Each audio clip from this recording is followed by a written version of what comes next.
Welcome to infinitestoryhouse, the tunnel. Around my area, there's an old urban legend of a condemned tunnel that used to be a part of the railroad that ran throughout my town. It was really active until the 80s, when the train derailed in a freak accident and killed everyone aboard.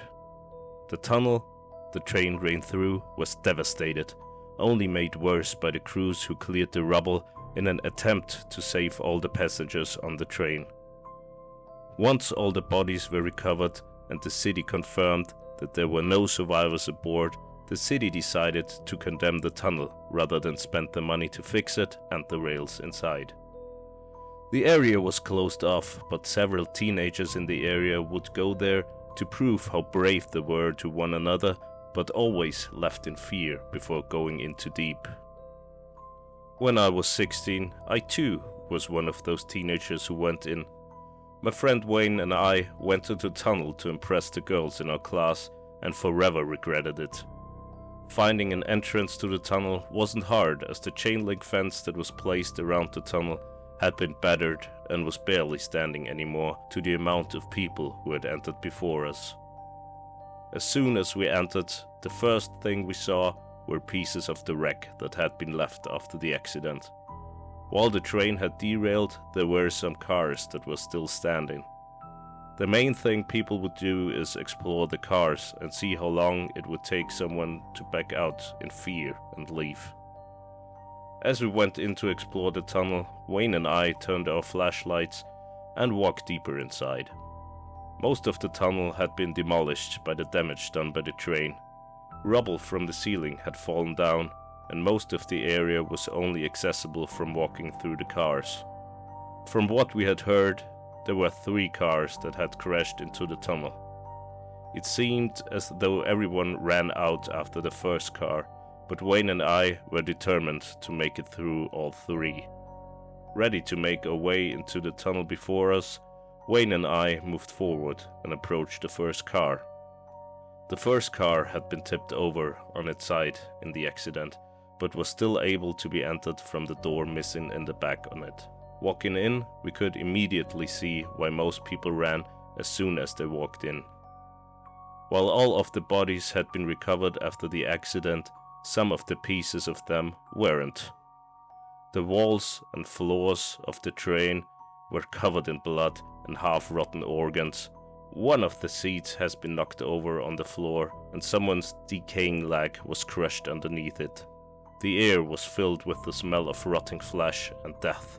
It took everything to not puke from the sight alone, let alone the oppressive stench that dominated the room. As we walked further, Wayne stepped on the severed hand of someone who had died here decades ago, disturbing the maggots and ants that called the mutilated hand home. This was what drove Wayne over the edge and caused him to vomit on the side of the rows of seats that ran parallel to us. I couldn't blame him. The sight and smell of the vomit on top of that was in there caused me to vomit as well.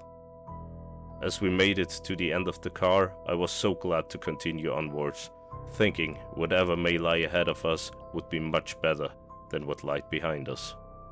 We then walked into the second car, and I was relieved at first to see this one was completely empty. Then I realized why no one had ever made it past the second car.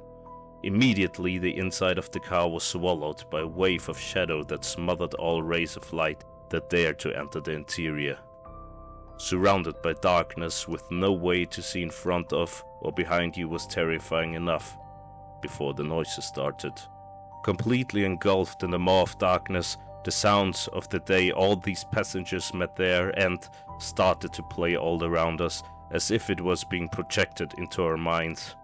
The spirits of the victims of the accident, most screaming, others choking to death of their own blood, and the sounds of impact and bodies being torn asunder were being forced to relive this for all eternity.